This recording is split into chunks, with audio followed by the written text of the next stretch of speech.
une femme soupçonnée d'avoir égorgé sa fille à Mulhouse. Ils disent, c'est quoi l'histoire? Ouais, c'est Amaury. Non, c'est moi. Ce sera pas toi. C'est un autre registre. Non, c'est sordide. Oui. En fait, ça commence le 11 octobre. Vous avez une société de pompes funèbres musulmanes qui est sollicitée pour récupérer le cadavre d'une jeune fille de 19 ans à Mulhouse. Et en fait, dans cet appartement, il y a la mère de la jeune fille qui est habillée tout en noir, entièrement voilée, et qui est incapable de dire aux employés de la pompe funèbre comment elle est morte et de leur remettre un certificat de décès. Donc, évidemment, les employés de la pompe funèbre appellent la police qui se rend sur place et qui trouve en fait la jeune femme de 19 ans enveloppée dans des draps, qui a une plaie très importante au cou. Elle est limite décapitée, en fait, elle a été égorgée. Et en fait, c'est carrément une scène de crime. Donc à ce moment-là, la mère est aussitôt interpellée et en fait, elle est incapable d'expliquer même à la police la mort de sa fille. Alors, vous allez voir que son profil, le profil de la mère est assez inquiétant. C'est une femme de 44 ans qui était déjà connue en fait pour des troubles psychiatriques. Elle s'était aussi convertie à l'islam et elle s'était radicalisée au point de refuser pendant sa garde à vue de s'exprimer dans une autre langue que l'arabe, alors qu'elle est née en France, qu'elle a fait ses études en France et qu'elle est française. Et en fait, cette femme aurait consacré toute sa vie à sa religion ces dernières années et elle aurait même déscolarisé sa fille de 19 ans. Et selon les voisins, les deux se disputaient souvent. Donc il y a peut-être une dispute qui a dégénéré. Alors sa culpabilité fait évidemment peu de doute. En plus, il y a une autopsie qui a révélé qu'effectivement la fille était morte égorgée, qu'elle a tenté de se défendre. On a relevé par exemple 16 blessures et plaies de défense, c'est-à-dire que la fille a vraiment cherché à se préserver des coups de couteau de sa mère. La question maintenant, c'est de savoir si la mère va pouvoir être jugée, puisqu'à cause de son état psychiatrique, elle n'a pas pu être placée durablement en garde à vue. Elle a été hospitalisée dans une unité psychiatrique et donc la justice ne pourra peut-être pas la juger in fine. Incroyable. On va parler de cet enfant, cet élève de 5 ans qui sème la terreur dans son école. On a de nouvelles révélations sur ce petit de 5 ans qui semait la terreur. C'est un truc de ça. Oui, très brièvement. Vous vous rappelez, on en parlait hier. Tous les profs sont en burn-out. Les élèves sont terrorisés. Personne ne sait plus quoi faire de cet enfant qui n'a seulement que 5 ans et qui arrive à terroriser tout le monde. Alors hier, on se demandait, mais que font les parents et quelle est leur responsabilité dans tout ça? Alors j'ai réussi effectivement à avoir des informations là-dessus. Alors d'abord, il faut savoir qu'en fait, avant cette affaire-là dont on parle aujourd'hui, il y avait eu la même chose dans une autre école, avec ce même enfant. Et à ce moment-là, il y avait déjà une enquête qui avait été ouverte par la police, puisque les parents avaient porté plainte. Et ce qu'on apprend par cette première enquête, c'est que d'abord, le père de l'enfant est absent, la mère refuse totalement d'assumer son rôle et de se faire aider pour prendre en charge l'enfant. Elle est en fait dans une espèce de déni total, à tel point d'ailleurs que dans la précédente affaire, elle avait voulu porter plainte contre l'école qu'elle accusait de mensonges et plus ou moins de racisme. Elle refusait également le suivi psychologique de son enfant et quand elle avait interdit l'école, elle a interdit à l'école de l'appeler quand il y avait des problèmes avec son fils en disant non, moi je veux pas savoir, je veux pas d'histoire, et elle décrochait pas le téléphone. On apprenait aussi que dans cette précédente affaire, que la mère expliquait que son fils allait souvent chez ses oncles, que là-bas il jouait à GTA, alors que GTA on sait que c'est un jeu très violent, qu'il était exposé à toutes sortes d'écrans, qu'il voyait des films violents, et que parfois quand il revenait de ses week-ends chez ses oncles, ce petit enfant disait « le monsieur il soulève la dame pour lui rentrer son zizi », donc peut-être même qu'il voyait des films pornographiques. Et enfin, dernier élément, les policiers ont également interrogé cet enfant à ce moment-là, lors de cette première enquête, et l'enfant expliquait qu'en fait, ses grands-parents étaient violents avec lui, il était aussi souvent confié à ses grands-parents, et qu'ils utilisaient un nzete, c'est en fait un bâton congolais, et que ses grands-parents le tapaient avec ce bâton. Alors à ce moment-là, évidemment, à la fin de cette première procédure, les policiers avaient dit à la mère « mais qu'est-ce que vous comptez faire ? Vous voyez bien que la situation est terrible. » Et la mère avait dit « bah non, il n'y a pas de problème, moi je vais changer mon fils d'école, c'est tout ce qui va se passer, puisque le problème c'est l'école. » Et donc elle a changé son fils d'école, et donc c'est exactement ce qui s'est repassé dans une autre école. Et le dernier élément, avant de passer la parole à Gilles, c'est que donc il y a 2 procédures qui ont été ouvertes pour chaque problème avec chaque école. La première procédure, le parquet est toujours en appréciation de l'affaire, donc il n'y a toujours pas de suite judiciaire. Et la deuxième affaire dont Gilles va parler, dont on a parlé hier, le parquet a décidé d'un classement sous condition, donc a priori il ne va pas se passer grand-chose sur le plan judiciaire, hélas. J'ai eu un père de famille, un père qui a sa petite fille scolarisée dans la même classe que cet enfant terrible, qui m'a raconté que quand ils font des jeux de société, cet enfant-là, il se précipite sur les autres enfants pour les étrangler. Il a traité la maîtresse de connasse. Il a 5 ans. Il n'arrête pas de lui répéter « ferme ta gueule ». Alors sa mère est directrice de crèche, Donc ça, c'est ahurissant. La mère de cet enfant terrible est directrice de crèche, elle travaille dans la petite enfance. Et depuis février, le papa me disait « Ma fille n'a rien appris à l'école. Les journées se passent uniquement à tenter de s'opposer à cet enfant pour qu'il n'agresse pas les autres. » C'est absolument ahurissant. À la cantine, il prend tous les couverts, couteau, fourchette, il les jette comme ça à tort et à travers. Il a soulevé la jupe d'une petite fille qui était terrorisée. Ils ne comprennent pas, c'est une école tranquille. Il l'avait mis là, cet enfant, parce qu'il y a une maîtresse expérimentée, 4 maîtresses, 3 en arrêt maladie. Et alors moi, ce que je sais aussi, c'est que parfois, ils sont 3 pour pouvoir maîtriser cet enfant de 5 ans, 3 adultes. Et aussi que, par exemple, à la cantine, où c'est l'endroit en fait, où il fait toutes les pires exactions, il a par exemple demandé à un petit garçon de montrer son zizi à tout le monde et il lui a dit « Sinon, je vais te découper en morceaux ». Ah, il est terrible. On laisse ça pendant combien de temps ? Donc là, il est 1 mois écarté de l'école, mais après, il n'y a pas de solution, quoi. Voilà. Nez en sang, point de suture, un policier grièvement blessé par des migrants. Qu'est-ce qui s'est passé? Oui, Cyril, c'était cette nuit vers 3h du matin à Dunkerque. En fait, vous avez une riveraine qui aperçoit un Zodiac qui est caché dans un jardin. Il faut savoir que dans cette région-là, vous avez beaucoup de départs de migrants qui veulent aller en Angleterre pour traverser la Manche et aller en Angleterre. Et donc, ils cachent leur bateau juste avant de prendre leur embarcation. Donc, elle aperçoit ce Zodiac, elle prévient la police. Évidemment, tout de suite, vous avez deux équipages de police qui arrivent sur place, qui tentent de confisquer le bateau. Sauf que là, eh bien, vous avez effectivement des dizaines de migrants qui s'apprêtaient à prendre la mer, qui sont furieux. Et qui, à ce moment-là, jettent des pierres sur les policiers, et pas des petites pierres, puisqu'effectivement, l'un des policiers a pris cette pierre, une de ces pierres en tous les cas, sur le visage. Il a eu le nez cassé, des points de suture. C'est un policier d'une trentaine d'années qui a un père de famille, en fait, qui vient de Valenciennes, qui était là pour faire du renfort.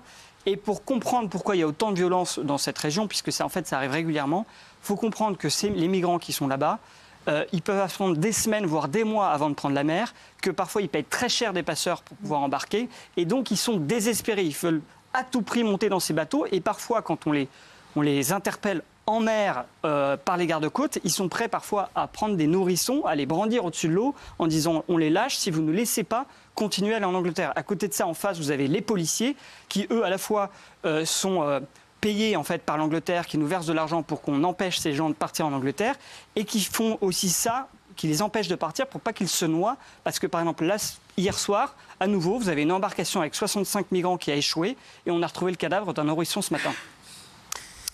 On va parler du cycliste tué à Paris. On a des révélations exclusives. Ce cycliste de 27 ans, un mort écrasé par le chauffeur d'un SUV. Oui, la dernière info, c'est qu'il a été mis en examen pour meurtre aujourd'hui. Et là, il va passer devant un juge de la liberté de la détention qui va déterminer s'il va aller en prison le temps de son procès ou s'il va rester dehors sous contrôle judiciaire. Alors, on en sait effectivement plus à la fois sur les faits et sur le profil de cet automobiliste. Il s'appelle Ariel, il a 52 ans, il est commercial, il est père de 4 enfants. Et il était déjà connu de la police, il avait déjà plusieurs condamnations, pas pour des délits routiers, mais quand même pour des faits de violence, d'escroquerie ou d'outrage. Et alors sur les faits, en fait, ce jour-là, il devait emmener sa fille de 17 ans chez l'ophtalmologue dans Paris. Il était 17h20 et il était en retard et c'est quelqu'un de plutôt ponctuel. Et en plus, il y avait des embouteillages comme toujours dans Paris. Et donc, il s'est dit, il faut absolument que je sois à l'heure. Et il a pris tous les risques pour cela. Il a brûlé des feux, il a roulé sur les voies de bus, il a roulé sur les pistes cyclables. Et c'est en fait en roulant sur une piste cyclable à la Madeleine qu'il se retrouve donc derrière ce cycliste. Il demande à ce cycliste de se pousser probablement pour brûler le feu et continuer sa route. Le cycliste refuse, il lui roule sur le pied. Le cycliste, Paul, soit parce qu'il a mal, soit parce qu'il est furieux, tape sur le capot. L'autre redémarre et le tue, l'écrase littéralement.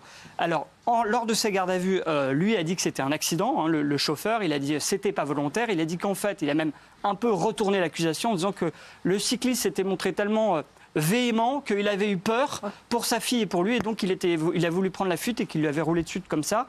Alors, évidemment, cette version n'a pour le moment pas convaincu la justice puisqu'il est mis en examen pour meurtre. C'est-à-dire pour l'instant, on pense que c'était intentionnel.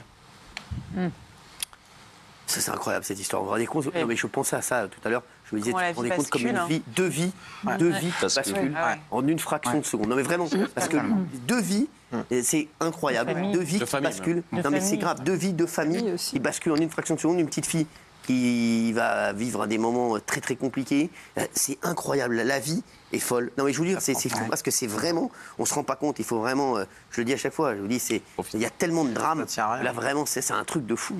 Et la dernière info que j'ai oubliée, c'est que la maire de Paris veut donner le nom de ce cycliste à une rue ou à une place pour lui rendre hommage dans la ville de Paris. Très bien. On va parler de Loana, Fabien. Oui. C'est pas Maurice. Hein. Il y a des nouvelles de Loana. Ouais, Loana. Bon, Loana, j'ai dit comment? Loana. Ah oui, non, Loana.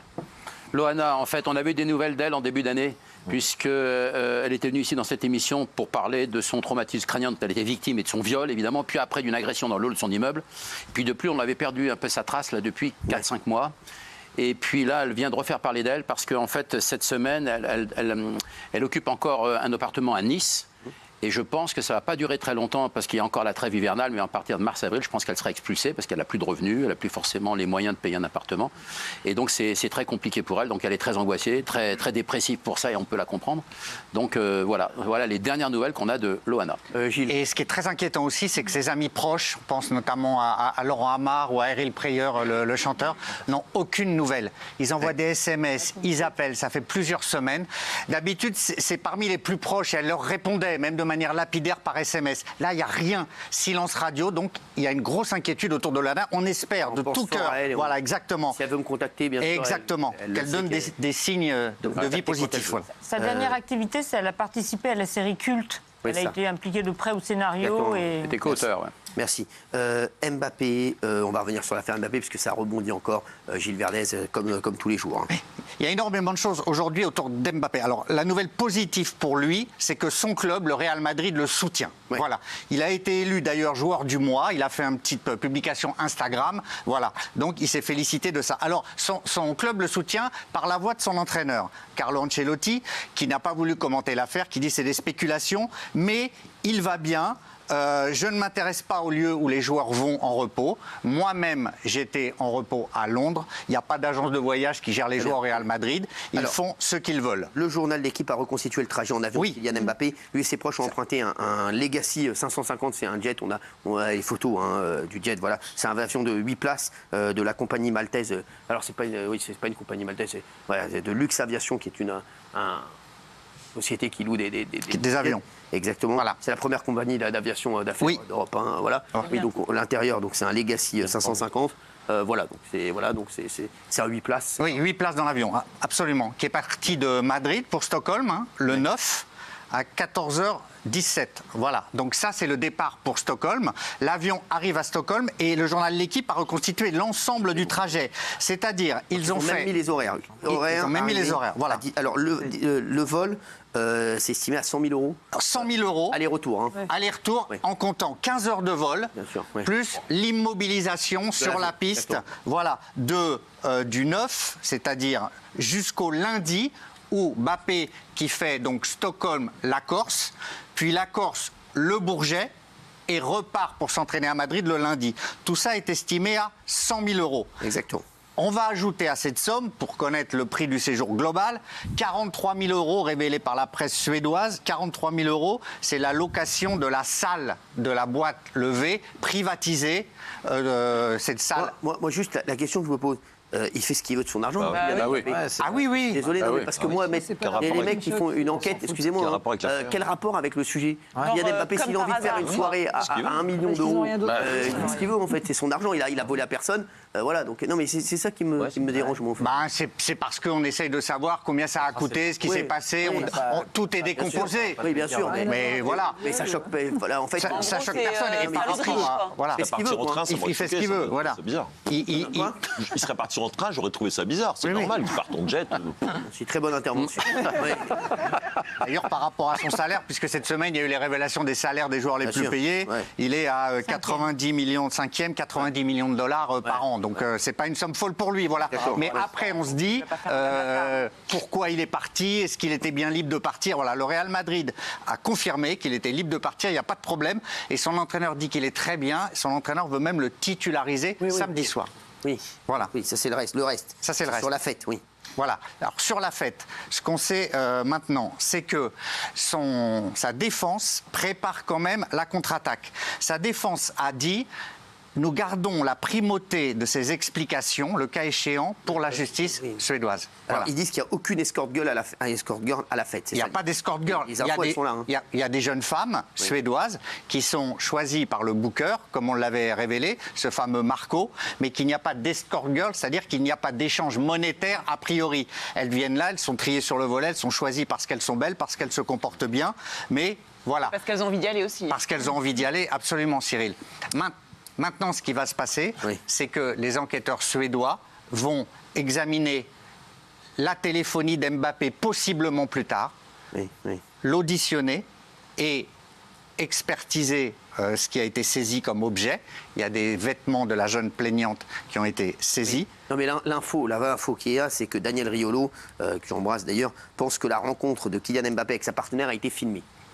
C'est ce qu'il dit. Il est convaincu que la rencontre de Kylian Mbappé avec la jeune femme a été filmée. La façon dont le clan Mbappé fonctionne est tellement encadrée. Je pense que tout est consenti et tout est filmé. Les entrées, les sorties de la chambre, sauf seul l'acte sexuel ne l'est pas. Donc ça, c'est quand même une info. Voilà. Donc ils auraient. Voilà, ils pensent qu'on va voir toutes les images. Absolument, toutes les images. Et d'ailleurs, il y a déjà eu les SMS de Mbappé qui sont sortis, non pas les mots qui ont été prononcés, mais le clan Mbappé dit qu'il y a des SMS extrêmement positifs envoyés par cette jeune femme avant et après. Voilà, ça c'est un point fort de Mbappé. Ce qu'on ne sait toujours pas, Cyril, c'est s'il s'agit d'une seule, s'il s'agit d'une seule jeune femme. Est-ce que c'est cette jeune femme qui est la plaignante ou est-ce qu'il y aurait eu une autre relation avec une autre jeune femme? Ça, c'est le point qu'on ignore pour le moment, tout comme la justice suédoise n'a pas confirmé le nom de Mbappé. Oui, vous avez d'autres infos. Il y a un média espagnol qui s'appelle Relevo qui a sorti l'information comme quoi Kylian serait au plus mal, donc à rebours des déclarations de l'entraîneur Carlo Ancelotti. Ils disent qu'il n'a jamais été aussi triste, qu'il est affecté psychologiquement et qu'il voudrait même s'isoler depuis la révélation de cette affaire. Alors, il y a deux sons de cloche. Il y a deux sons de cloche, exactement. Il faut savoir que le Real Madrid, de toute façon, est un club qui défend toujours au maximum jusqu'au bout ses stars. Donc voilà, ils diront rien. En plus, il était sur des jours de repos qui ont été accordés. Donc, vu le prix auquel il paye Mbappé, il n'y aura rien du côté du Real. Et la presse espagnole, à part ce média-là, est très, très elliptique et discrète sur ce sujet. Pourquoi ? Parce que aucun média espagnol ne veut se fâcher avec le Real Madrid. Voilà. Donc, ils en parlent très peu. Merci.